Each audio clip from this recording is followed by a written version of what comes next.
करुणामयी माँ परम प्रभु श्री अरविंद निकट कोटि कोटि प्रणाम। श्री अरविंद 150तम जन्म जयंती बत्कृतमाला कार्यक्रम आज 21 दिवस। आज मध्याह्न शुभ मुहूर्त समस्त अपा भाई को मोर प्रणाम। आज आध्यात्मिक कार्यक्रम एक दिव्य उपस्थिति माँ कार्य सहयोग करने अंशग्रहण करने अपा सुजोग देथिबारु मो अपा पाखरे चिरकृतज्ञ। माँ को एक प्रार्थना थिला आम पाई परम प्रभु निकटरे दिव्य जननी निकटरे माँ आम पाई एक प्रार्थना निवेदन करथिले। हे मधुमय दिव्य जननी, तो सहायतार असंभव बोली कौन अच्छी? सिद्धिर दिन सन्निकट तू आम मानक निश्चिंत करुछु जे परम इच्छा शक्तिर सर्वांगीण सार्थकता साधन तोर सहयोग रही। ए दिगर अचिंत्य सद्वस्तु अन्य दिगर आपेक्षिक प्रपंच ए उभय मध्य तू आम मानक उपयुक्त मध्यस्थ रूपे ग्रहण करिछु एवं आम मानक भितरे तोर नित्य सान्निध्य ही तो सक्रिय सहयोगर प्रमाण। भगवान संकल्प करिसेंती तू ताहा कार्यकरी कर। पृथ्वी पर एक नूतन ज्योति उदित हेब, एक नूतन जगत जन्म ग्रहण करिब। जहा किछि प्रतिश्रुत ताहा निश्चय ही पूर्ण हो। हे अतिमान अवतार भगवान श्री अरविंद, तब पाद पद्म तले अजस्र प्रणाम। आमे माने अमृतर संतान होई सुधा अहं अस्वार्थर वशवर्ती होई हृदयस्थ अमृत स्थिति भूली मृत्यु कबलित आम शारीरिक चेतना मध्य सत्य ज्योति शक्ति आनंद प्रभावित हेबार भगवत आस्पुरा क्षेत्र रे तुमरी इच्छा पूर्ण हो। यह ही प्रार्थना। यही आध्यात्मिक कार्यक्रम रे एक भक्तिर अर्घ्य निवेदन करने आमर ऑनलाइन पाठचक्र रे उपस्थित अच्छा आम प्रिय अपा सुभाषिनी अपा पार्लाखेमडी अपा को मु अनुरोध करची से एक भक्तिपूर्ण नैवेद्य माँ को पाद पद्म रे अर्पण करिवे। अपा जननी घेन मोरई निवेदन, जननी घेन मोरई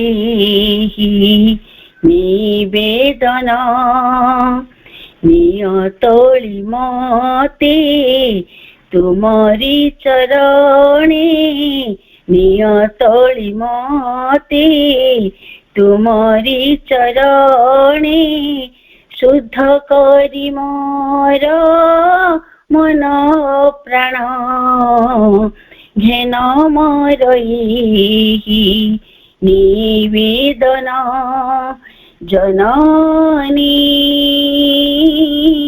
घेन मोरई निवेदन, चालिछि चालुछि चालिबाको अछि, पाउ नाही ठिकଣା खोजी, जीवनर माने सबु बुझी गली, पाइछि मु तुमको आजी, चालिछि चालुछि चालिबाको अछि, पाउ नाही ठिकଣା खोजी, जीवनर माने सबु बुझी गली, पाइछि मु तुमको आजी, अंतर सतारी प्रेमर सागरी, अंतर सतारी प्रेमर सागरी, कृपामयी दिय टिकिए स्थान, घेन मोरई निवेदन, जननी घेन मोरई निवेदन, ଧନ୍ୟ ହୋଇଅଛି ଏ ଶାଶ୍ୱତ ପ୍ରାଣ ତୁମରି ଆଶିଷ ପାଇ। ତୁମରି ଚରଣେ କୃତଜ୍ଞତା ହୋଇ ମଥାଟି ମଜାଉଛି ନଈ। ଧନ୍ୟ ହୋଇଅଛି ଏ ଶାଶ୍ୱତ ପ୍ରାଣ ତୁମରି ଆଶିଷ ପାଇ। ତୁମରି ଚରଣେ କୃତଜ୍ଞତା ହୋଇ ମଥାଟି ମଜାଉଛି ନଈ। ଦୁଃଖରେ ସୁଖରେ ସବୁ ସମୟରେ, ଦୁଃଖରେ ସୁଖରେ ସବୁ ସମୟରେ ପ୍ରତିଟି ସ୍ପନ୍ଦନେ ତୁମରି ନାମ।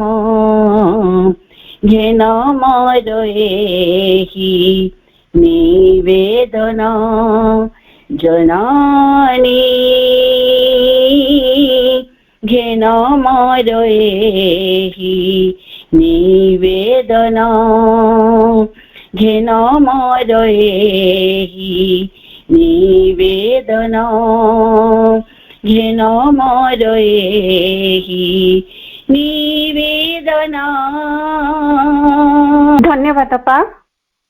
ବହୁତ ସୁନ୍ଦର କଣ୍ଠରେ ଆପଣଙ୍କର ଏହି ସୁମଧୁର ମାତୃବନ୍ଦନା ଆମର ହୃଦୟକୁ ଆଧ୍ୟାତ୍ମିକ ପରିବେଶକୁ ପରିପ୍ଲାବିତ କରିଛି।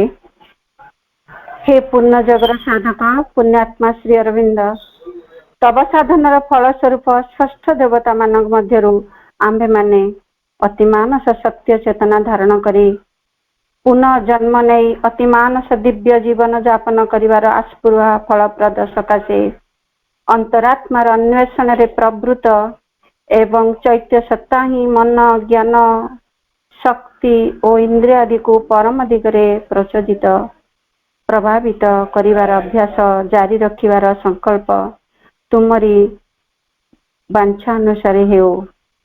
ପରମ ପ୍ରଭୁ ଶ୍ରୀ ଅରବିନ୍ଦଙ୍କ କୃପାରୁ ଆଜି ଆମେ ଉପସ୍ଥିତ ହେଇଛେ ଏପରି ଏକ ପରିବେଶରେ ପ୍ରଭୁଙ୍କର ସେଇ ଅତିମାନସ ଶକ୍ତିକୁ ପ୍ରଭୁ କିପରି ଅତିମାନସକୁ ଅବତରଣ କରାଇଛନ୍ତି। ସତରେ ସ୍ୱତଃ ମନରେ ଗୋଟେ ପ୍ରଶ୍ନ ହୋଇ ଉଠୁଛି, ଏପରି କାହିଁକି ଘଟୁଛି? ମନୁଷ୍ୟ ଜାତି କଣ ଲୋପ ପାଇଯିବ? ଏକଥା ବୁଝିବା ଉଚିତ ଯେ ବର୍ତ୍ତମାନ ଯୁଗ ସନ୍ଧିକ୍ଷଣ। ପୁରାତନ ସମସ୍ତ ନୀତି ନିୟମ ଓ ଶୃଙ୍ଖଳା ଭାଙ୍ଗି ଯାଉଛି।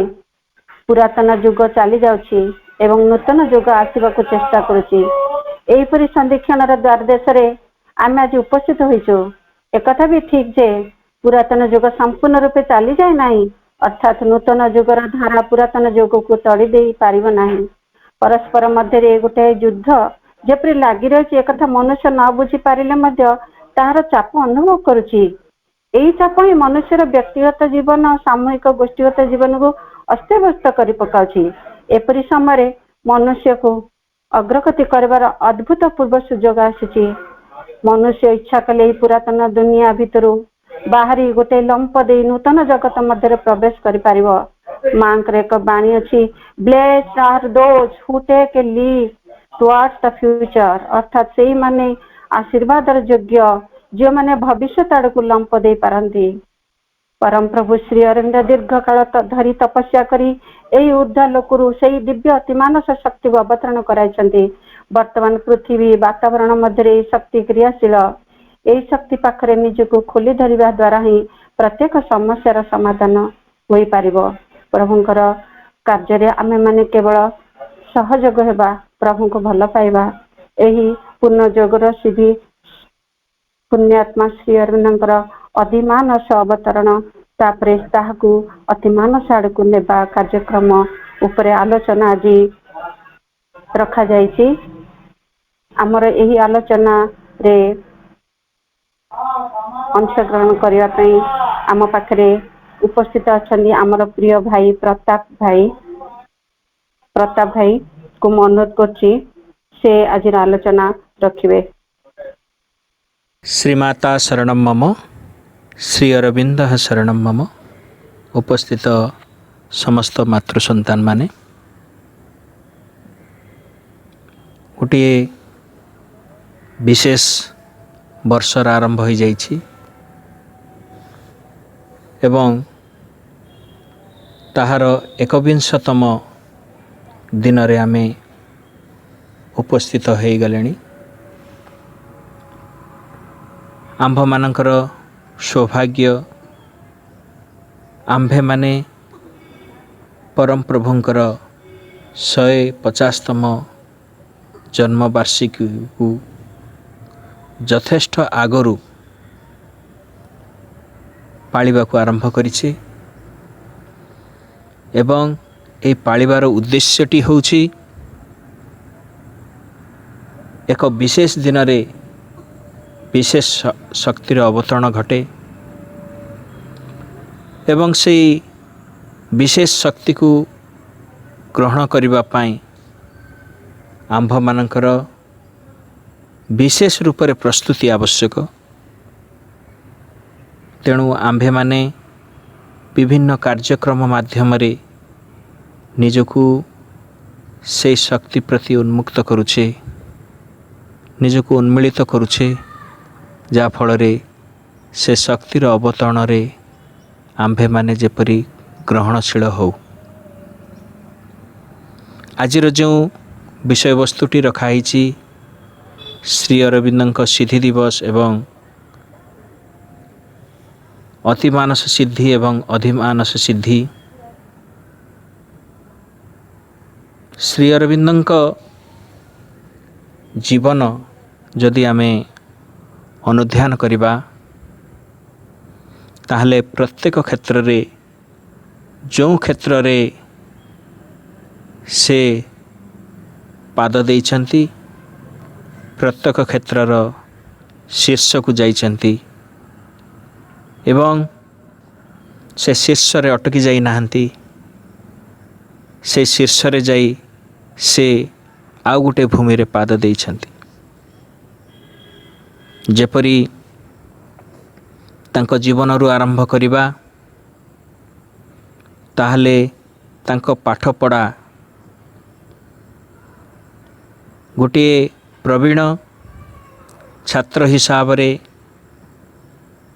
से तांको छात्र जीवन रु ही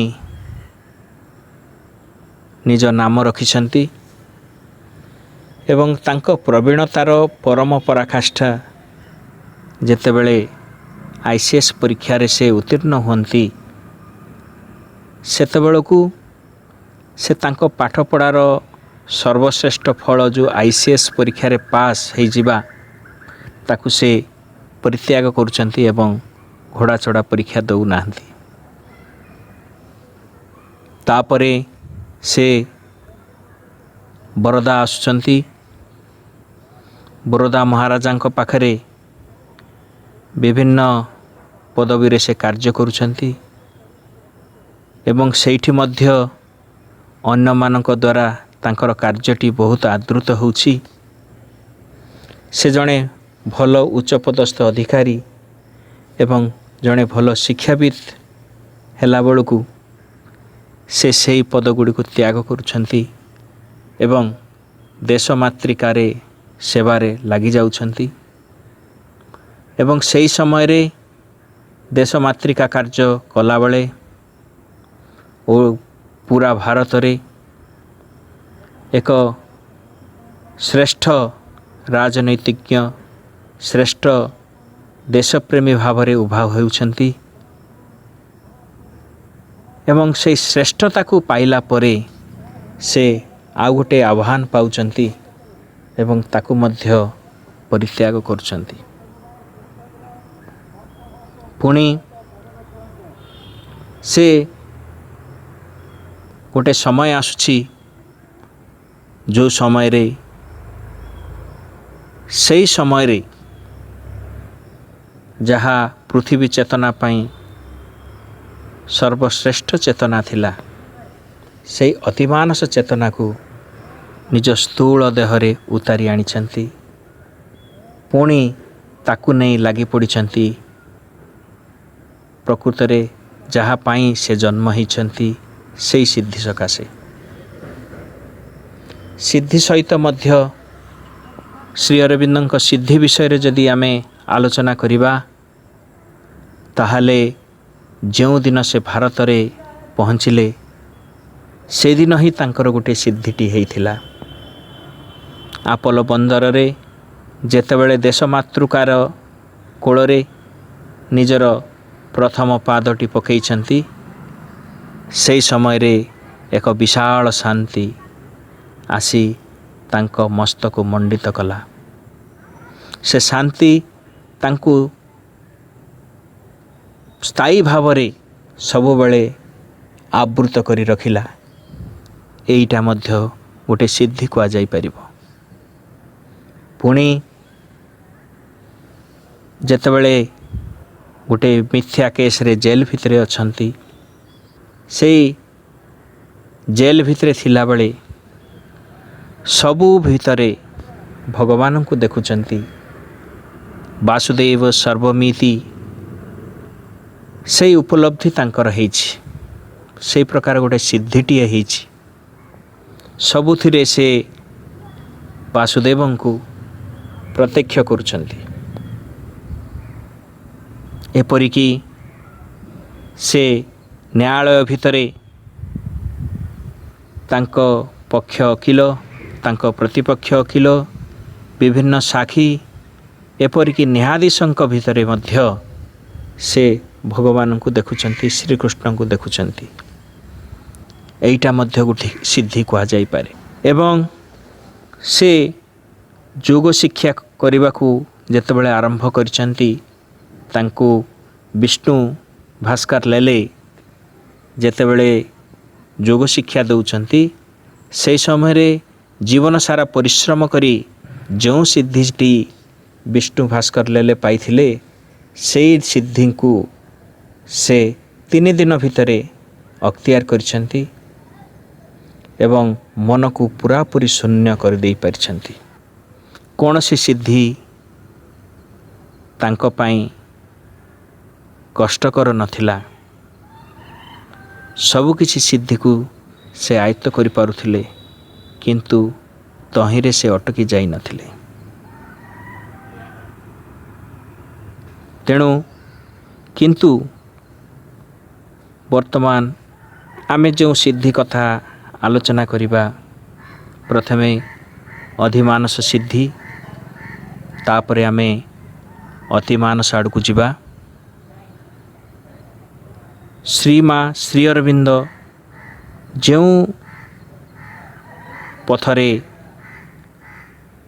ଯାତ୍ରା କରିଛନ୍ତି, ସେହି ପଥରେ ପୂର୍ବରୁ କୌଣସି ଆତ୍ମା ପାଦ ପକାଇ ନଥିଲେ। ସେଇ ଯାତ୍ରାଟି କଣ୍ଟକାପୂର୍ଣ୍ଣ ଥିଲା, ତମସାଚ୍ଛନ୍ନ, ଏପରିକି ଅନନ୍ତ ପଥରେ ଗୋଟିଏ ଦୁଃସାହସିକ ଯାତ୍ରା। 3 ଭାଇଟା ଡି ଇନଫିନାଇଟ୍ ଆଡ଼ଭେଞ୍ଚର, ଅନନ୍ତ ଦୁଃସାହସିକ ଯାତ୍ରା ବୋଲି ତାଙ୍କର ଗୋଟିଏ କବିତାଟିଏ ଅଛି। ଯେଉଁ କବିତାରେ ସେ ଲେଖୁଛନ୍ତି, ନାମହୀନ ଅନନ୍ତର ଜଳରେ ମୁଁ ମେଲି ଦେଇଛି ମୋର ନାବ, ଛାଡ଼ିଛି ମାନବୀୟ କୂଳଦେଶ, ପଶ୍ଚାତରେ ସବୁକିଛି ହୋଇ ଆସିଛି ମଳିନ, ସମ୍ମୁଖରେ ମୋର ଅଜ୍ଞାତ ରସାତଳ ଏବଂ ଏକ କ୍ଷୁଦ୍ର ବିନ୍ଦୁ ଆକୃତି ଆଲୋକ, ଏକ ଅଧେକା ହାତ ନିୟନ୍ତ୍ରଣ କରେ ମୋ ନାବର ମଙ୍ଗ। କେଉଁ ପଥରେ ତାଙ୍କର ସେ ନୌଯାତ୍ରା?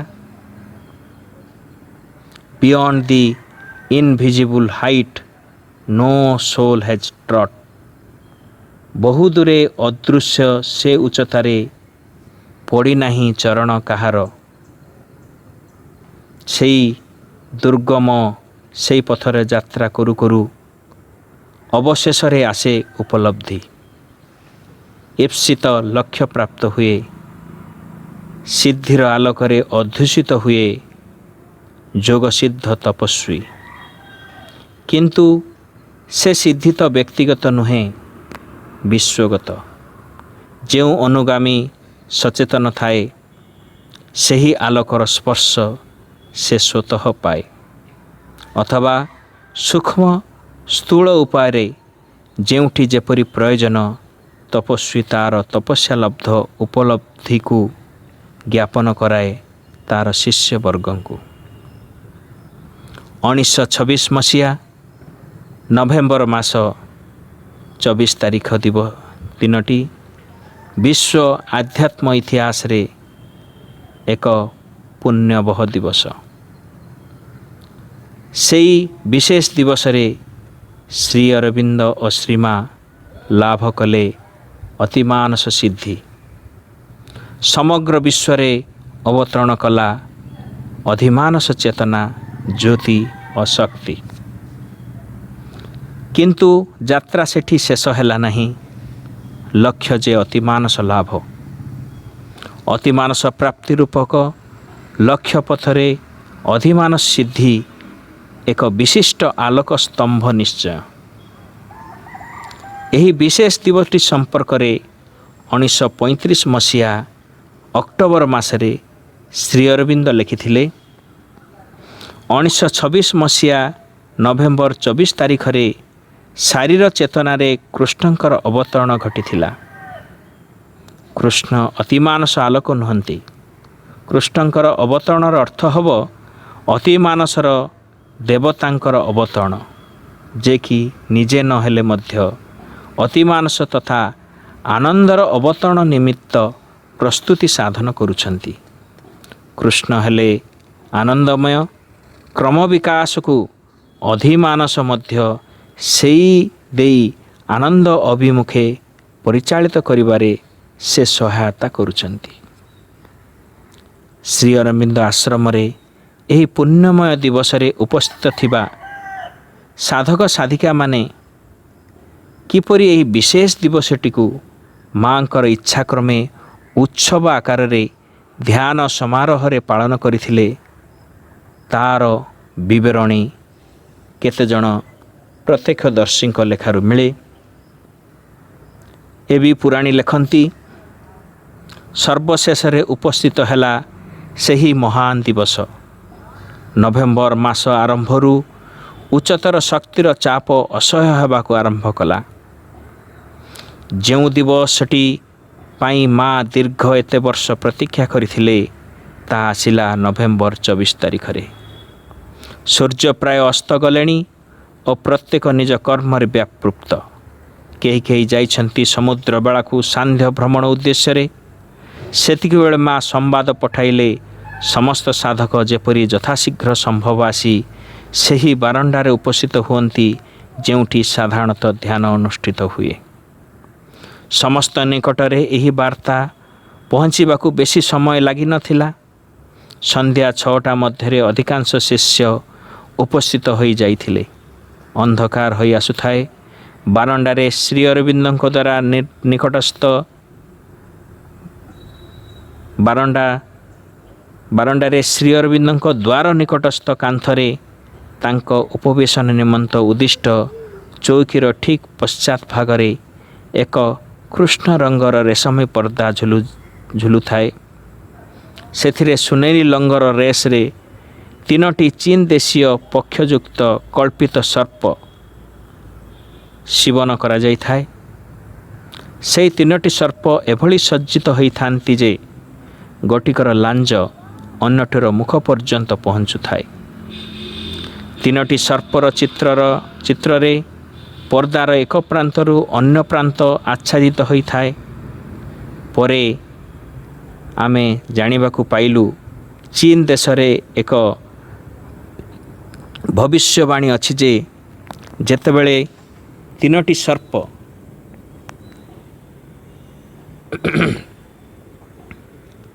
ପୃଥିବୀର ସର୍ପ, ମାନସ ରାଜ୍ୟର ସର୍ପ ଏବଂ ସ୍ୱର୍ଗର ସର୍ପ ମିଳିତ ହେବେ, ସେତେବେଳେ ପୃଥିବୀ ପୃଷ୍ଠରେ ସତ୍ୟ ସ୍ୱତଃ ନିଜକୁ ପ୍ରକଟିତ କରିବ। ଆଜି ନଭେମ୍ବର 24 ତାରିଖରେ ସତ୍ୟ ଅବତରଣ କରୁଛି। ତେଣୁ ସେ ପର୍ଦ୍ଦା ଝୁଲାଇବା ପ୍ରତୀକାତ୍ମକ ଥିଲା। ଶିଷ୍ୟ ବୃନ୍ଦ ଏକତ୍ରିତ ହେବା ପରେ ବାତାବରଣରେ ଗଭୀର ନୀରବତା ବିରାଜମାନ କରୁଥିଲା। ଆଲୋକର ବିପୁଳ ବନ୍ୟା ଉର୍ଦ୍ଧ୍ୱରୁ ପ୍ରବଳ ବେଗରେ ଅବତରଣ କରୁଥିବାର ଅନେକ ପ୍ରତ୍ୟକ୍ଷ କରିଥିଲେ। ସେଠାରେ ଉପସ୍ଥିତ ଥିବା ପ୍ରତ୍ୟେକ ନିଜ ମସ୍ତକ ଉପରି ଭାଗରେ ଏକ ପ୍ରକାର ଚାପ ଅନୁଭବ କରୁଥିଲେ। ବୈଦ୍ୟୁତିକ ଶକ୍ତିରେ ସମସ୍ତ ବାତାବରଣ ଭାରାପ୍ରାପ୍ତ ହୋଇଥିଲା। ପ୍ରବେଶ ଦ୍ୱାରର ପଶ୍ଚାତରେ ରହି ସେହି ଖୁଟ୍ ଶବ୍ଦ ପରିଚିତ ହେଲେ ବି ସେ ଦିନରେ ବେଶ୍ ଅପରିଚିତ। ଆଶାର ବନ୍ୟା ଉଦ୍ବେଳିତ ହୋଇ ଉଠୁଥିଲା। ଶ୍ରୀ ଅରବିନ୍ଦ ଶ୍ରୀମା ଅର୍ଦ୍ଧୋନ୍ମୁକ୍ତ ଦ୍ୱାର ମଧ୍ୟ ଦେଇ ଦୃଶ୍ୟମାନ ହେଲେ। ଚକ୍ଷୁର ଭଙ୍ଗୀରେ ମା ଶ୍ରୀ ଅରବିନ୍ଦଙ୍କୁ ପ୍ରଥମେ ପ୍ରବେଶ କରିବା ପାଇଁ ଅନୁରୋଧ କଲେ। ଏକ ହିଁ ଭଙ୍ଗୀରେ ଶ୍ରୀ ଅରବିନ୍ଦ ମାଙ୍କୁ ପ୍ରଥମେ ପ୍ରବେଶ କରିବାକୁ ନିର୍ଦ୍ଦେଶ ଦେଲେ। ମୋହନୀୟ ପଦକ୍ଷେପରେ ମା ପ୍ରଥମେ ପ୍ରବେଶ କଲେ। ପରେ ଶ୍ରୀ ଅରବିନ୍ଦ ତାଙ୍କର ସେହି ମର୍ଯ୍ୟାଦାଯୁକ୍ତ ପାଦ ନିକ୍ଷେପ ଭଙ୍ଗିମା ସହ ଶ୍ରୀ ଅରବିନ୍ଦଙ୍କ ପାଦ ସମ୍ମୁଖରେ ପଡ଼ୁଥିବା ଛୋଟ ଟେବୁଲଟିଏ ସେଦିନ ବାହାର କରିଦିଆଯାଇଥିଲା। ସମ୍ପୂର୍ଣ୍ଣ ନୀରବତା, ଜୀବନ୍ତ ନୀରବତା, କେବଳ ଜୀବନ୍ତ ନୁହେଁ ଦିବ୍ୟତାରେ ପ୍ଳାବିତ। ଧ୍ୟାନ ଦୀର୍ଘ 45 ମିନିଟ୍ ଧରି ଚାଲିଲା। ନୀରବ ଧ୍ୟାନ ଓ ତତ୍ପରେ ପ୍ରଣାମକାଳୀନ ଆଶୀଷ ପ୍ରଦାନ ଅବସରରେ ଅନେକଙ୍କର ସ୍ପଷ୍ଟ ଆଧ୍ୟାତ୍ମିକ ଅନୁଭୂତି ହୋଇଥିଲା। ସବୁକିଛି ଶେଷ ହେଲା ପରେ ସମସ୍ତେ ଅନୁଭବ କଲେ ଯେପରି ସେମାନେ ଦିବ୍ୟ ସ୍ୱପ୍ନରୁ ଉତ୍ଥିତ ହେଲେ। ତାପରେ ସେମାନେ ଅନୁଭବ କଲେ ସେହି ଉପଲକ୍ଷେ ସଂଗଠିତ ମହତ୍ତ୍ୱ, ତା'ର କାବ୍ୟ ଓ ବିଶୁଦ୍ଧ କମନୀୟତା। ପୃଥିବୀର ଏକ କୋଣରେ ହାତଗଣନ୍ତା କେତେଜଣ ମାତ୍ର ଯେ ସେମାନଙ୍କର ପରମପ୍ରଭୁ ଓ ପରମା ଜନନୀଙ୍କର ଆଶୀଷ ପ୍ରାପ୍ତ ହେଲେ ତାହା ନୁହେଁ, ବହୁ ପ୍ରତୀକାତ୍ମକ ଏହି ଉତ୍ସବଟି। ଏତ ଗଲା ଏବେ ପୁରାଣଙ୍କ ବର୍ଣ୍ଣନା। ନଳିନୀକାନ୍ତ ଗୁପ୍ତ କହୁଛନ୍ତି, ତାହାର କିଛି ଦିନ ପୂର୍ବରୁ ହିଁ ଶ୍ରୀ ଅରବିନ୍ଦ ଅଧିକରୁ ଅଧିକ ଅନ୍ତର୍ମୁଖୀ ଏବଂ ଅନ୍ତେବାସୀ ହୋଇ ଚାଲିଥିଲେ। ବାହ୍ୟତଃ ମଧ୍ୟ, ଅର୍ଥାତ୍ ଆମ ନିକଟରେ ଯେଉଁ ସଂକେତ ଗୋଚର ହୋଇ ଉଠିଥିଲା ତାହା ହେଲା ଶ୍ରୀ ଅରବିନ୍ଦଙ୍କର ଦିବା ଭୋଜନ କ୍ରମଶଃ ବିଳମ୍ବିତ ହୋଇ ଅପରାହ୍ନ ଦିଗକୁ ଗୋଡ଼େଇ ଚାଲିଲା। ଆମେ ଏକ ସଙ୍ଗରେ ଭୋଜନ କରୁଥିଲୁ। ଶ୍ରୀମା ମଧ୍ୟ ଆମ ସହିତ ଭୋଜନ ନିମିତ୍ତ ବସୁଥିଲେ। ଭୋଜନ ହେଉଥିଲା ଲାଇବ୍ରେରୀ ହାଉସ୍ରେ। ବର୍ତ୍ତମାନ ଯେଉଁଠି ରବୀନ୍ଦ୍ର ଫଳ ଘର, ସେଇଠି ଆମେ 8-10 ଜଣ ଭୋଜନ କରୁଥିଲୁ। ସିଦ୍ଧି ଦିବସ ପୂର୍ବ ଦିନ ଶ୍ରୀ ଅରବିନ୍ଦ ଭୋଜନ ନିମିତ୍ତ ଉପର ମହଲାରୁ ତଳକୁ ଆସିଲେ ପ୍ରାୟ 4ଟା ପରେ। ଆମେ ସମସ୍ତେ ଅପେକ୍ଷା କରିଥାଉ। ତାପରେ ଆସିଲା ସେହିଦିନ। ଆମେ ଅପରାହ୍ନର ଶେଷ ଆଡ଼କୁ, ପ୍ରାୟ ସନ୍ଧ୍ୟା ହୋଇ ଆସିଲାଣି, ଯେ ଯେପରି ବାହାରକୁ ଯାଉଛୁ। ମୁଁ ଥିଲି ସମୁଦ୍ର କୂଳରେ। ହଠାତ୍ ଜଣେ ଊର୍ଦ୍ଧ୍ୱସ୍ୱରରେ ଦୌଡ଼ି ଆସି କହିଲା, ଯାଅ ଯାଅ, ଶୀଘ୍ର ଯାଅ, ମା ସମସ୍ତଙ୍କୁ ଡାକୁଛନ୍ତି। ଆମେ କିଛି ବି ବୁଝିପାରିଲୁ ନାହିଁ କାହିଁକି ମା ଡାକୁଛନ୍ତି। ଦୌଡ଼ି ଆସିଲୁ, ଉଠିଗଲୁ ଉପରକୁ। ବର୍ତ୍ତମାନ ଯେଉଁଠି ପ୍ରସ୍ପେରିଟି ବାରଣ୍ଡା, ସେଠାରେ ସନ୍ଧ୍ୟା ପରେ ଶ୍ରୀ ଅରବିନ୍ଦ ବସୁଥିଲେ ସମସ୍ତଙ୍କ ସହ ଆଳପ ଓ ପ୍ରଶ୍ନୋତ୍ତର ନିମିତ୍ତ।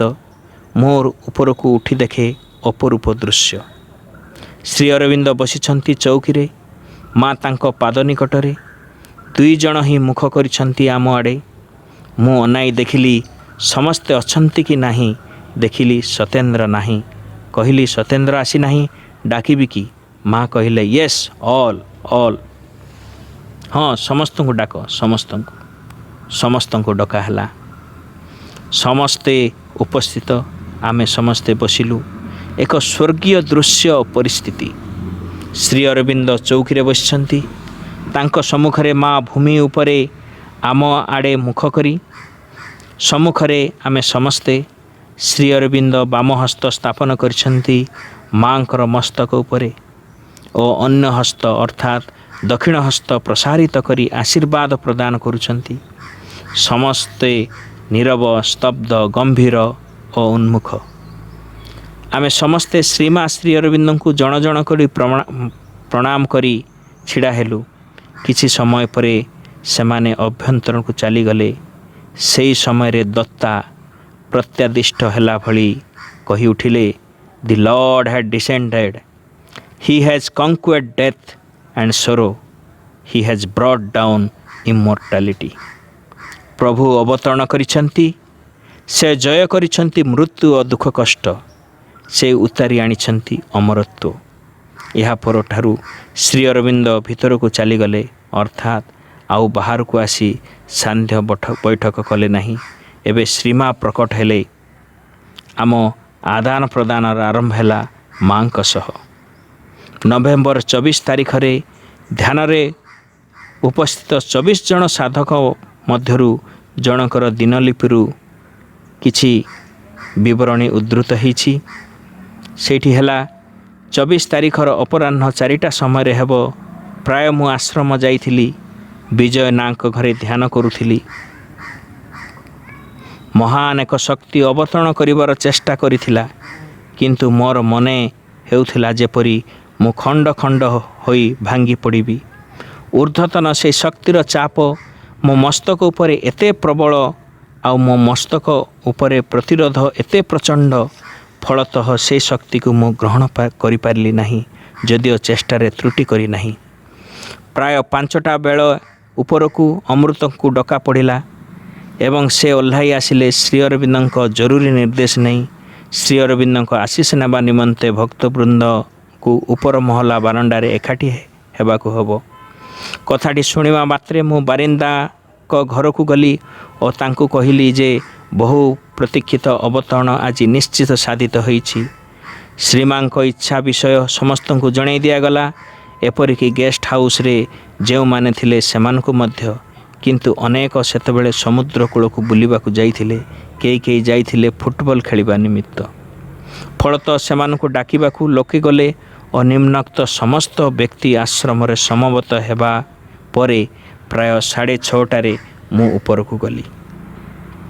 ସେଇଠି ଯେଉଁମାନେ ଉପସ୍ଥିତ ଥିଲେ, 24 ଜଣ ଉପସ୍ଥିତ ଥିଲେ। ସେମାନେ ହେଲେ ଅମୃତ, ବିଜୟ ନାଗ, ବାରିନ ଘୋଷ, ଚମ୍ପାବେଲ, ଚମ୍ପକଲାଲ, ଚନ୍ଦ୍ରଶେଖର, ଦତ୍ତା, କାନାଇ ଗାଙ୍ଗୁଲି, କ୍ଷିତୀଶ, ଲୀଳାବତୀ, ମଣି, ନଳିନୀ ଗୁପ୍ତ, ନନିବାଳା, ପବିତ୍ର, ପୂଜାଲାଲ, ପୁନମ ଚାନ୍ଦ, ପୁରାଣୀ, ପୁରୁଷୋତ୍ତମ, ରାଜଙ୍ଗମ, ରଜନୀ ପାଲିତ, ରାମ ଭାଇ, ରତି ପାଲିତ, ସତ୍ୟେନ୍ଦ୍ର ଓ ଡାକ୍ତର ଉପେନ୍ଦ୍ର ବାନାର୍ଜୀ। ମଝି ଦ୍ୱାରଠାରେ କାନ୍ଥରେ ଝୁଲାଥିବା କଳା ରେଶମ ଏକ ପର୍ଦ୍ଦା, ଯାହା ବିଷୟରେ ଆମେ ପୂର୍ବରୁ ଆଲୋଚନା କରିଛେ, ତାକୁ ପଢ଼ିବା ମୁଁ ଅନାବଶ୍ୟକ ଭାବୁଛି। 7ଟା ବାଜିବାର କେତେ ମିନିଟ୍ ପରେ ହିଁ ପର୍ଦ୍ଦାର ପଶ୍ଚାତ ଭାଗ ଦ୍ୱାରା ଖୋଲି ଦେଖାଗଲା ଶ୍ରୀମା ଶ୍ରୀ ଅରବିନ୍ଦ ଏବଂ ଶ୍ରୀ ଅରବିନ୍ଦ ତାଙ୍କର ମହିମମୟ ଭଙ୍ଗୀରେ ଓ ଶ୍ରୀମା ତାଙ୍କର ସ୍ୱାଭାବିକ ରାଜ୍ଞୀ ରୂପେ। ଶ୍ରୀ ଅରବିନ୍ଦ ପରିଧାନ କରିଥିଲେ ରେଶମର ଧୋତି ଓ ଚାଦର, ଶ୍ରୀମା ପରିଧାନ ଥିଲା ରେଶମ ଶାଢ଼ୀ। ଶ୍ରୀ ଅରବିନ୍ଦ ଅଭ୍ୟାସାନୁସାରେ ବସିଲେ ତାଙ୍କର ଗଦିଦିଆ ଅଳ୍ପୋଚ୍ଚ ଚୌକିରେ, ଆଉ ମା ବସିଲେ ଶ୍ରୀ ଅରବିନ୍ଦଙ୍କ ପାଦ ରଖିବାର ପିଢ଼ାଟିରେ। ସେଇଠି ସେଦିନ ଟିକିଏ ବାମ ଆଡ଼କୁ ଘୁଞ୍ଚେଇ ଦିଆଯାଇଥିଲା। ଏକାନ୍ତ ମହିମମୟ, ସୁମହାନ, ସର୍ବଜ୍ଞ, ସର୍ବକ୍ଷମ ସମ୍ରାଟ ତୁଲ୍ୟ ଲାଗୁଥିଲେ ଶ୍ରୀ ଅରବିନ୍ଦ, ଯେପରି ସମଗ୍ର ବିଶ୍ୱର ଅଧୀଶ୍ୱର ସେ। ସିଂହ ବିକ୍ରମ ମୁଖମଣ୍ଡଳ, ଉଦାର ଅବାଧ ଦୃଷ୍ଟି, ଯେପରି କେଉଁ ଦୂରରୁ ଅନାଇ ରହିଛନ୍ତି। ନିରାସକ୍ତ ଅଥଚ ସମସ୍ତ ବିଶ୍ୱର ଧାରକ, ସର୍ବଶକ୍ତିମାନ ଅଥଚ କରୁଣା ଓ ସ୍ନେହରେ ଭାସ୍ୱର, ପରମ ସେହି ଦେବତା, ସ୍ୱରାଟ, ସମ୍ପୂର୍ଣ୍ଣ ରୂପେ ନିଜକୁ ସେ ଆୟତ୍ତ କରିଛନ୍ତି। ଆଉ ଆପାଦ ମସ୍ତକ ଶରୀରର ସମସ୍ତ ଅଂଶରେ, ସମସ୍ତ ଅଣୁରେ ପ୍ରତିଷ୍ଠା କରିଛନ୍ତି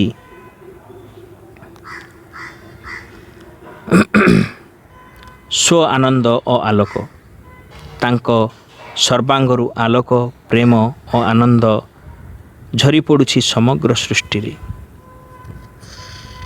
ଶ୍ରୀମା ମୂର୍ତ୍ତିମୟୀ ପ୍ରେମ, କରୁଣା, ନିର୍ମଳତା, ସୌନ୍ଦର୍ଯ୍ୟ, ତାରୁଣ୍ୟ, ମମତା, ଛନ୍ଦ, ରାଜ ରାଜେଶ୍ୱରୀ ପରି ମନେ ହେଉଥିଲେ ସେ ପାର୍ଥିବ ସୃଷ୍ଟି ପ୍ରତି କରୁଣାର ଭରା ତାଙ୍କର ନୟନ ଯୋଡ଼ିକ।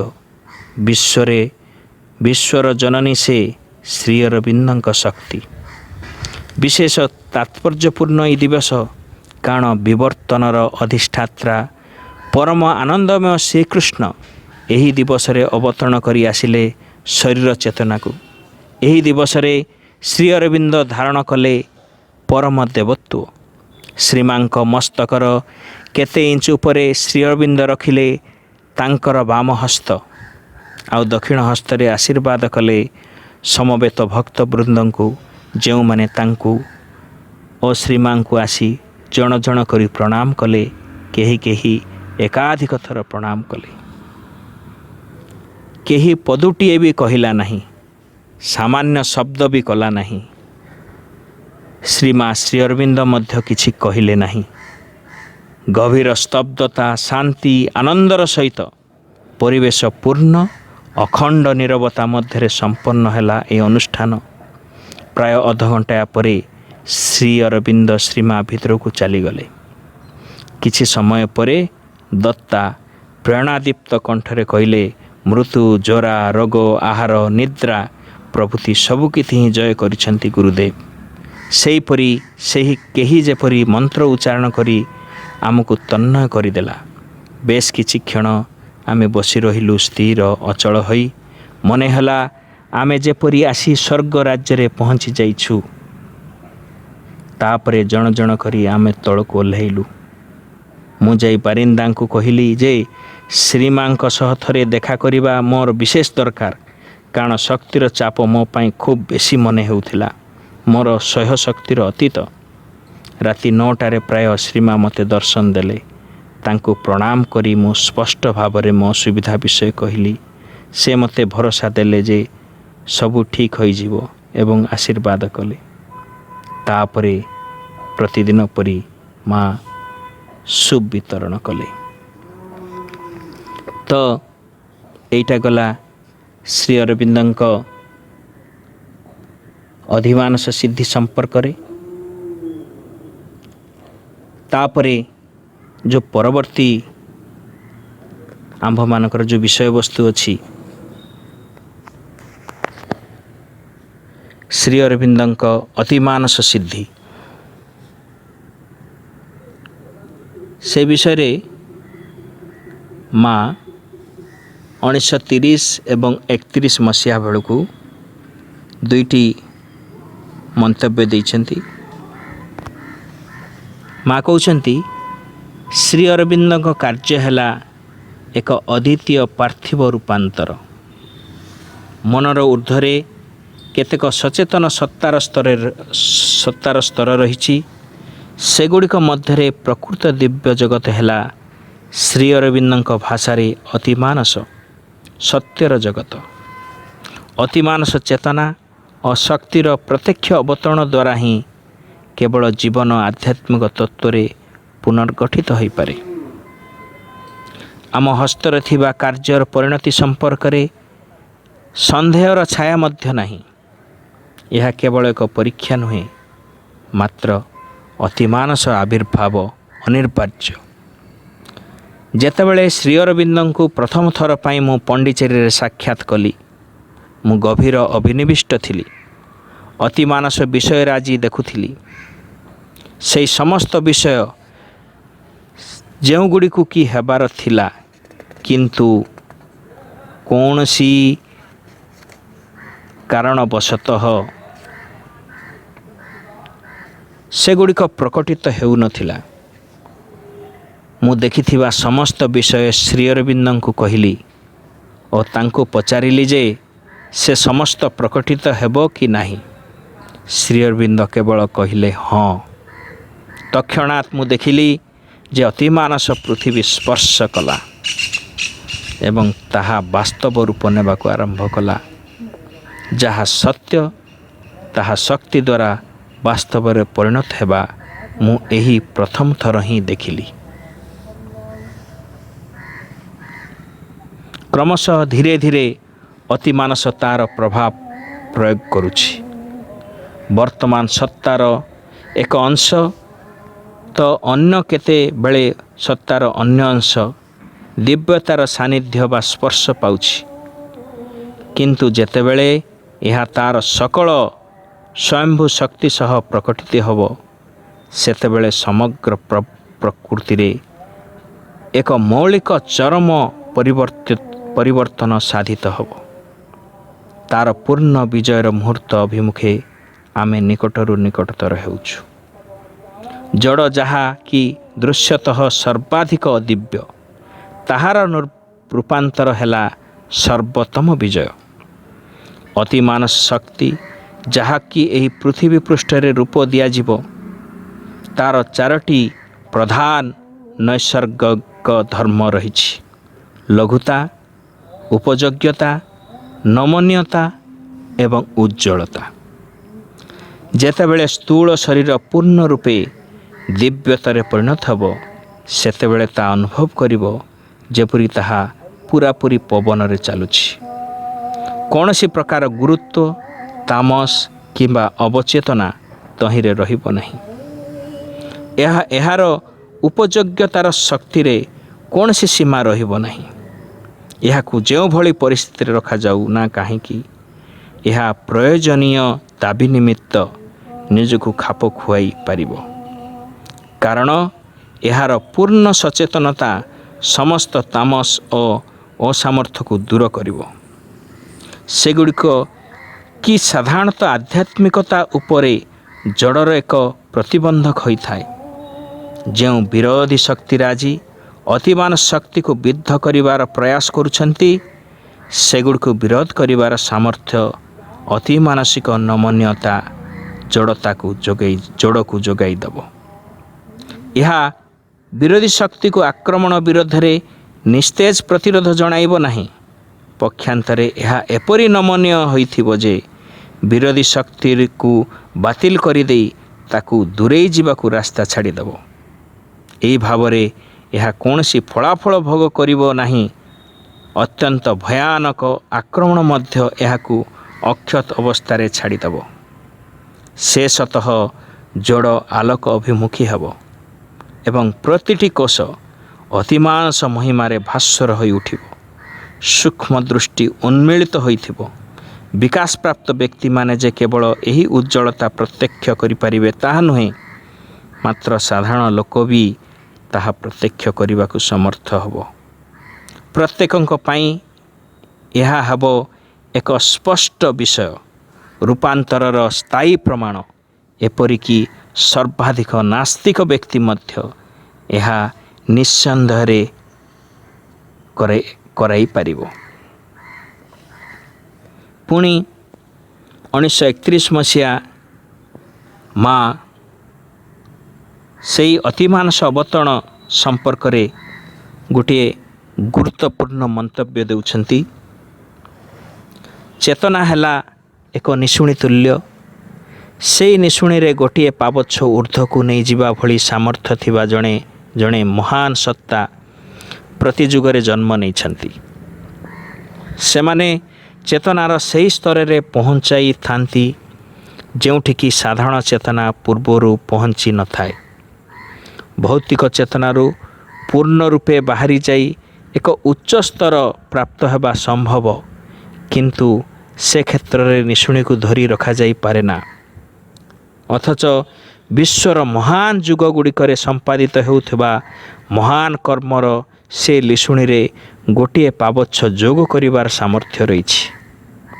ତାହା ପୁଣି ଭୌତିକ ଚେତନା ସହ ସଂଯୋଗ ନ ତୁଟାଇ ସର୍ବୋଚ୍ଚ ଏବଂ ସର୍ବନିମ୍ନ ପାହାଚ ସହ ସଂଯୋଗ ରଖି ଭିନ୍ନ ଭିନ୍ନ ଭୂମିରେ ମଧ୍ୟ ସମ୍ପର୍କ କାଟି କୌଣସି ପ୍ରକାର ଶୂନ୍ୟତା ସୃଷ୍ଟି ନ କରି ଉଚ୍ଚତମ ଚେତନାରେ ପହଞ୍ଚିବାର ସାମର୍ଥ୍ୟ ମଧ୍ୟ ତା'ର ରହିଛି।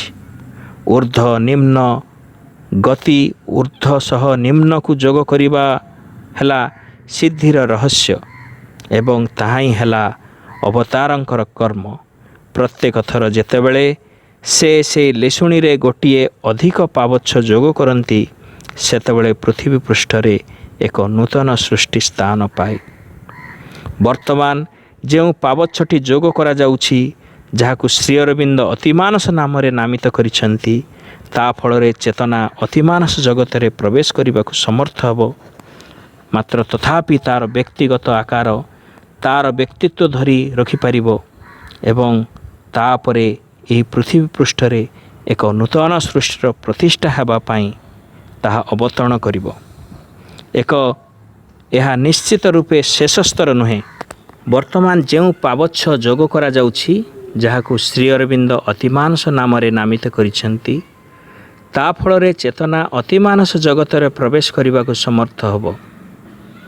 ମାତ୍ର ତଥାପି ତା'ର ବ୍ୟକ୍ତିଗତ ଆକାର, ତା'ର ବ୍ୟକ୍ତିତ୍ୱକୁ ଧରି ରଖିପାରିବ ଏବଂ ତାପରେ ଏ ପୃଥିବୀ ପୃଷ୍ଠରେ ଏକ ନୂତନ ସୃଷ୍ଟିର ପ୍ରତିଷ୍ଠା ପାଇଁ ତାହା ଅବତରଣ କରିବ। ଏହା ନିଶ୍ଚିତ ରୂପେ ଶେଷ ସ୍ତର ନୁହେଁ, କାରଣ ସତ୍ତାର ଆହୁରି ଉଚ୍ଚତର ସ୍ତର ରହିଛି। ମାତ୍ର ଆମ୍ଭେମାନେ ଏବେ ଅତିମାନସ ଅବତରଣ କରାଇବା କାର୍ଯ୍ୟରେ ରତ ଅଛୁ, ଯାହାଫଳରେ ଜଗତର ପୁନର୍ଗଠନ ହେବ। ପୁନର୍ବାର ଜଗତ ଦିବ୍ୟ ଶୃଙ୍ଖଳାକୁ ଫେରି ପାଇବ। ଯଥାର୍ଥରେ ତାହା ହେଲା ଶୃଙ୍ଖଳାର ସୃଷ୍ଟି ଏବଂ ପ୍ରତ୍ୟେକ ବସ୍ତୁକୁ ଯଥାସ୍ଥାନରେ ସଂସ୍ଥାପନ। ଯେଉଁ ପ୍ରଧାନ ଶକ୍ତି ଏବେ କର୍ମରତ, ତାହା ହେଲା ମହାସରସ୍ୱତୀ, ପୂର୍ଣ୍ଣାଙ୍ଗ ସଂଗଠନର ଦେବୀ।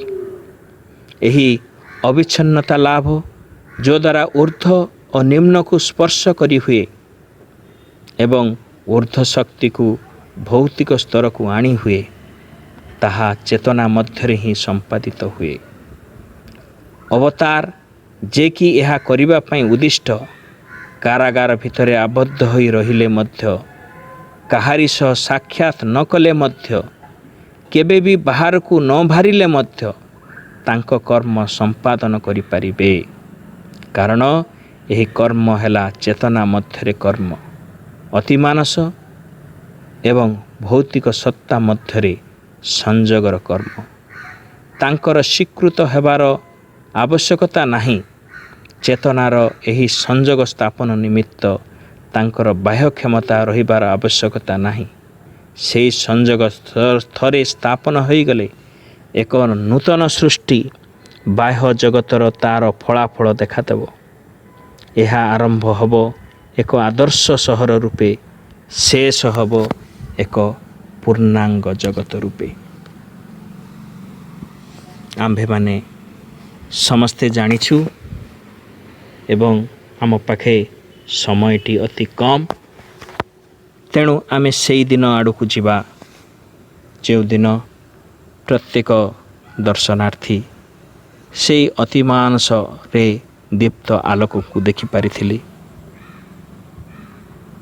ଯେଉଁଦିନ ଥିଲା 1950 ମସିହା ଡିସେମ୍ବର ମାସ 5 ତାରିଖ, ରାତ୍ରି 1:26, ଯେଉଁ ସମୟରେ ଶ୍ରୀ ଅରବିନ୍ଦଙ୍କ ମହାପ୍ରୟାଣ ହେଲା ଏବଂ ଏହି ମହାପ୍ରୟାଣର 2 ଦିନ ପୂର୍ବରୁ ମା ଯାହା ସୂଚନା ଦେଇଥିଲେ, ଶ୍ରୀ ଅରବିନ୍ଦ ନିଜ ଉପରୁ ଆଗ୍ରହ ହରାଉଛନ୍ତି। ଶ୍ରୀ ଅରବିନ୍ଦ ଶଯ୍ୟା ପାର୍ଶ୍ୱରେ ଉପସ୍ଥିତ ତାଙ୍କର କତିପୟ ପରିଚାୟକଙ୍କର ଅନୁଯୋଗ କ୍ରମେ ମା ଉତ୍ତର ଦେଲେ, ସବୁ ତାଙ୍କ ଉପରେ ନିର୍ଭର କରୁଛି। କିନ୍ତୁ ଆଶ୍ରମର ସଂଖ୍ୟାଗରିଷ୍ଠ ବ୍ୟକ୍ତି ତଥାପି କଳ୍ପନା ବି କରିପାରି ନାହାନ୍ତି ଯେ ଶ୍ରୀ ଅରବିନ୍ଦ ଏକ ଗୁରୁତର ଅବସ୍ଥାର ସମ୍ମୁଖୀନ ହେଉଛନ୍ତି। ବିଶେଷ କରି ଖେଳ ପଡ଼ିଆର କ୍ରୀଡ଼ାରତ ତରୁଣଗଣ ମାଙ୍କର ସ୍ତର୍ଯ୍ୟ ଓ ଉଦ୍ବେଗହୀନତାରୁ କିଛି ଅନୁମାନ କରିପାରିନଥିଲେ। କିନ୍ତୁ 3 ତାରିଖରେ ଖେଳ ପଡ଼ିଆରେ ମାଙ୍କର ଅନୁପସ୍ଥିତି ସେମାନଙ୍କ ମନରେ ଆଶଙ୍କା ସୃଷ୍ଟି କଲା। ପୁଣି 4 ତାରିଖରେ ମା ଯେତେବେଳେ ଆସି ସେମାନଙ୍କ ମଧ୍ୟରେ ଉପସ୍ଥିତ ହେଲେ, ସନ୍ଦେହର କୁହେଳି ସେମାନଙ୍କ ମଧ୍ୟରୁ ଅପସରିଗଲା। ମା ଖେଳ ପଡ଼ିଆରୁ ଫେରି ନିଜ କଣ୍ଠରୁ ଫୁଲମାଳ ବାହାର କରି ଶ୍ରୀ ଅରବିନ୍ଦଙ୍କ ଚରଣରେ ଥୋଇଲେ। ତାପରେ ମନ୍ତବ୍ୟ କଲେ, ସେ ନିଜକୁ ଅପସାରଣ କରି ନେଉଛନ୍ତି। ରାତି 11ଟା ବେଳେ ମା ଆସି ଶ୍ରୀ ଅରବିନ୍ଦଙ୍କୁ କିଛି ପାନୀୟ ପିଆଇ ଦେଲେ। ପୁଣି ମଧ୍ୟରାତ୍ରିରେ ଆସିଲେ। ଏଥର ଶ୍ରୀ ଅରବିନ୍ଦ ଆଖି ମେଲି ମାଆଙ୍କୁ ଦେଖିଲେ। ଉଭୟଙ୍କୁ ସ୍ଥିର ଦୃଷ୍ଟିରେ କିଛି କ୍ଷଣ ଅନାଇ ରହିଲେ। ପରିଚାରକ ବୃନ୍ଦ ନୀରବ ଦର୍ଶକ ହୋଇ ସେହି ସନ୍ଧିକ୍ଷଣକୁ ପ୍ରତ୍ୟକ୍ଷ କଲେ। ଖାଲି ଶ୍ରୀ ଅରବିନ୍ଦଙ୍କ ଦୃଷ୍ଟିରେ କୋମଳତାର ସ୍ପର୍ଶ ବ୍ୟତୀତ ସେମାନଙ୍କର ମାନସୀ ବୁଦ୍ଧି ଉଭୟଙ୍କର ସେହି ଦୃଷ୍ଟି ବିନିମୟକୁ ଆଉ କିଛି ବୁଝିପାରିଲା ନାହିଁ। ଶ୍ରୀ ଅରବିନ୍ଦ ଶରୀର ତ୍ୟାଗ କଲେ। ତ୍ୟକ୍ତ ଶରୀରରେ କିନ୍ତୁ ଲାଗି ରହିଥିଲା ସ୍ୱର୍ଣ୍ଣାଭ ଲୋହିତ ଜ୍ୟୋତି। ପ୍ରାୟ 2 ଦିନ ପୂର୍ବରୁ ହିଁ ମା କହିଥିଲେ, ପ୍ରତିଥର ତାଙ୍କର କକ୍ଷରେ ପ୍ରବେଶ କଲାବେଳେ ମୁଁ ଦେଖୁଥିଲି ଯେ ସେ ଅତିମାନସ ଆଲୋକର ଅବତରଣ କରାଉଛନ୍ତି। 5 ତାରିଖରେ ଏହି ମହାଘଟଣାର ଅବ୍ୟବହିତ ପରେ ମା ମନ୍ତବ୍ୟ କଲେ, ଯଦି ଏହି ଅତିମାନସ ଆଲୋକ ରହେ ତେବେ ଆମେ ତାଙ୍କ ଶରୀରକୁ ଏହି କାଚ ବାକ୍ସରେ ହିଁ ରଖିବୁ। ପରେ ପରେ ସେହି ସନ୍ଧ୍ୟାରେ ଶ୍ରୀ ଅରବିନ୍ଦଙ୍କ ଶରୀରର ଅନ୍ତ୍ୟେଷ୍ଟିକ୍ରିୟା ସମାଧିସ୍ଥ ହେବାର ସ୍ଥିରୀକୃତ ହୋଇଥିଲେ ମଧ୍ୟ ମା ହଠାତ୍ ଏକ ବାଣୀ ଘୋଷଣା କଲେ। ଶ୍ରୀ ଅରବିନ୍ଦଙ୍କ ଅନ୍ତ୍ୟେଷ୍ଟିକ୍ରିୟା ଆଜି ସମାପନ ହୋଇନାହିଁ। ତାଙ୍କ ଶରୀରରେ ଅତିମାନସ ଜ୍ୟୋତି ଏପରି ଭାବରେ ଆବୃତ କେନ୍ଦ୍ରୀଭୂତ ହୋଇ ରହିଛି ଯେ ଶରୀର ବିକୃତ ହେବାର କୌଣସି ଲକ୍ଷଣ ପ୍ରକାଶ ପାଇନାହିଁ ଏବଂ ଯେତେ ଦିନ ପର୍ଯ୍ୟନ୍ତ ତାହା ଠିକ୍ ଥିବ ସେତେଦିନ ପର୍ଯ୍ୟନ୍ତ ତାହାକୁ ତାଙ୍କ ଶଯ୍ୟାରେ ସେହି ଭାବରେ ରଖାଯିବ। ଶ୍ରୀ ଅରବିନ୍ଦ ଦୃଢ଼ ପ୍ରତିଶ୍ରୁତି ଲାଭ କଲା ପରେ ମା ଡିସେମ୍ବର 7 ତାରିଖ ସକାଳେ ଆଶ୍ରମବାସୀ ତଥା ଶୋକାକୁଳ ଭକ୍ତ ଶିଷ୍ୟଙ୍କ ଉଦ୍ଦେଶ୍ୟରେ ବାଣୀ ପ୍ରଦାନ କଲେ। ପ୍ରଭୁ, ଆଜି ପ୍ରାତଃକାଳରେ ତୁମେ ମୋତେ ଏହି ବାଣୀ ପ୍ରଦାନ କରିଛ ଯେ ପର୍ଯ୍ୟନ୍ତ ତୁମର କାର୍ଯ୍ୟ ସିଦ୍ଧ ନ ହୋଇଛି ସେ ପର୍ଯ୍ୟନ୍ତ ତୁମେ ଆମ ସଙ୍ଗେ ରହିବ। କେବଳ ଏକ ଚେତନା ରୂପେ ନୁହେଁ, ଯେଉଁ ଚେତନା ଆମକୁ ଚଳାଏ ଓ ଆଲୋକ ପ୍ରଦାନ କରେ, ମାତ୍ର କର୍ମ ମଧ୍ୟରେ ସଚଳ ଜାଗ୍ରତ ଅଧିଷ୍ଠାନ ରୂପେ। ଅଭ୍ରାନ୍ତ ଭାଷାରେ ତୁମେ ପ୍ରତିଶ୍ରୁତି ଦେଇଛ ଯେ ଏଠାରେ ତୁମର ସମଗ୍ର ସତ୍ତା ରହିବ। ପୃଥିବୀ ବାତାବରଣ ତ୍ୟାଗ କରିବ ନାହିଁ ଯେତେଦିନ ପର୍ଯ୍ୟନ୍ତ ପୃଥିବୀ ରୂପାନ୍ତରିତ ନ ହୋଇଛି।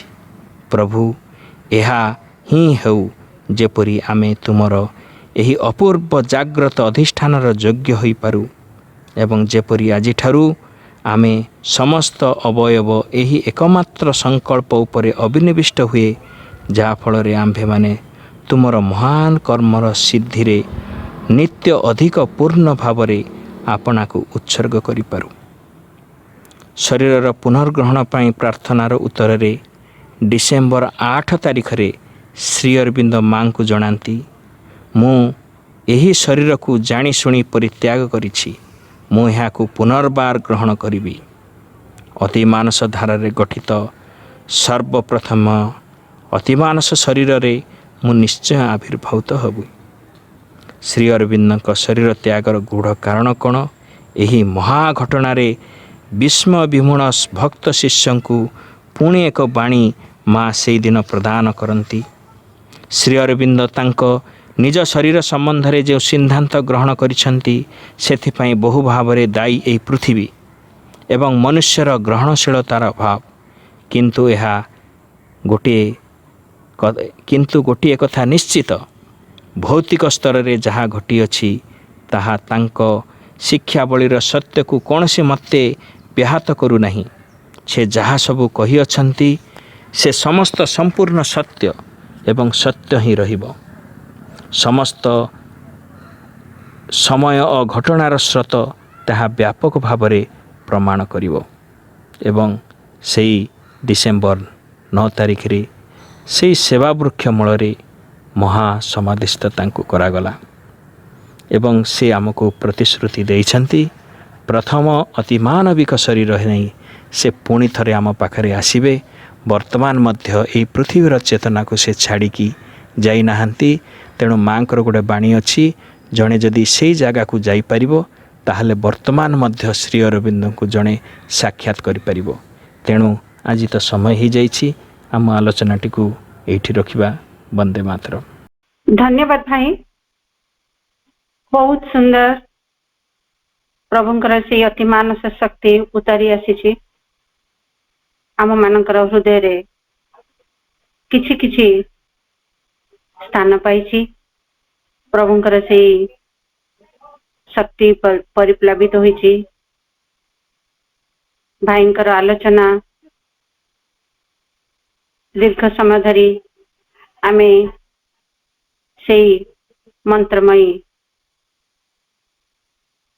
ମା ଅତି ମାନସର ପ୍ରଭୁ ଶ୍ରୀ ଅରବିନ୍ଦଙ୍କ ସାନ୍ନିଧ୍ୟରେ ବାସ କରିଥିଲେ।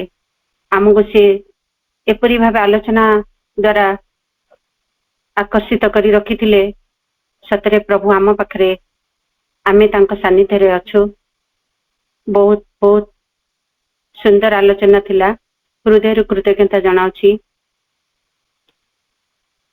ଭାଇ କହିଲେ, ବହୁତ ସୁନ୍ଦର ଭାବେ ବୁଝେଇଲେ। ଅତି ମାନସ ଜ୍ୟୋତିକୁ ପୃଥିବୀ ଚେତନା ମଧ୍ୟ ଗୋଲେ ଆଣିବା ହିଁ ହେଉଛି ମହାଯୋଗୀ ଶ୍ରୀ ଅରବିନ୍ଦଙ୍କର ଯୋଗ ସାଧନାର ମୂଳ ମନ୍ତ୍ର। ଆମର ମାନସ ଚେତନାଟି ଅର୍ଧ ବିକଶିତ, ମୂଳ ସ୍ୱରୂପ ଆଂଶିକ, କିନ୍ତୁ ମନର ପୂର୍ଣ୍ଣ ବିକଶିତ ଅବସ୍ଥାଟି ଶ୍ରୀ ଅରବିନ୍ଦ ଭାଷାରେ ସୁପର ମାଇଣ୍ଡ ବା ଅତି ମାନସ। ଅତି ମାନସ ହିଁ ପରମ ସତ୍ୟ ଏବଂ ଆମ ମାନଙ୍କର ପରମେଶ୍ୱର। ଏହି ଅତି ମାନସ ପ୍ରଭୁଙ୍କର ଶରୀରରେ ଅବତୀର୍ଣ୍ଣ କରିବା ପରେ ସେ ଆଶ୍ରମବାସୀ ମାନଙ୍କୁ କହି ଦେଇଥିଲେ, ମା କହିଥିଲେ, ଶ୍ରୀ ଅରବିନ୍ଦ ଆଶ୍ରମର ସମ୍ପାଦକ ନଳିନୀ ଗୁପ୍ତାଙ୍କୁ କହିଥିଲେ, ମତେ ଦେଖ, ମୋ ଭିତରକୁ ଦୃଷ୍ଟିପାତ କର, ମୁଁ ଏଠାରେ ଅଛି, ମୁଁ ଅଛି। ଶ୍ରୀ ଅରବିନ୍ଦ ମଧ୍ୟ ଶରୀର ତ୍ୟାଗ କଲା ବେଳକୁ କହିଥିଲେ, ମୁଁ ଇଚ୍ଛା କରି ଶରୀର ତ୍ୟାଗ କରିନି, ମୁଁ ଆଉ ଥରେ ଆସିବି। ଏଇ ସବୁବେଳେ ମୁଁ ଆଉ ଥରେ ଆସିବି, ଏହି ଶରୀରରେ ନୁହେଁ, କିନ୍ତୁ ଅତିମାନସ ଧାରାରେ ନିର୍ମିତ ଅତିମାନସ ଶରୀର ନେଇ ମୁଁ ଆସିବି। ମା ସ୍ୱୟଂ ପ୍ରକାଶ କରନ୍ତି, ମୁଁ ସବୁବେଳେ ଅତିମାନସ ପୃଥିବୀରେ ଅତିମାନସ ଶରୀରରେ ରହିଛି, କିନ୍ତୁ ଆମର ଜୀବନ ଓ ପୃଥିବୀ ଅତିମାନସର ହୋଇପାରି ନଥିବାରୁ ଆମ୍ଭମାନଙ୍କୁ ଏହା ଅସମ୍ଭବ ଓ ଆଲୌକିକ ଲାଗୁଅଛି। ମାଙ୍କ ପାଦ ପଦ୍ମରେ ବାରମ୍ବାର ଲୟ ରଖି ତାଙ୍କ ନାମ ଜପ କଲେ ଆମ ମାନଙ୍କ ଭିତରେ ଅନୁଭୂତି ଓ ଉପଲବ୍ଧି ମାନ ହବ। ବିଶ୍ୱାସ ଦୃଢୀଭୂତ ହେଲେ ନୂତନ ଦୃଷ୍ଟି ଖୋଲିଯିବ।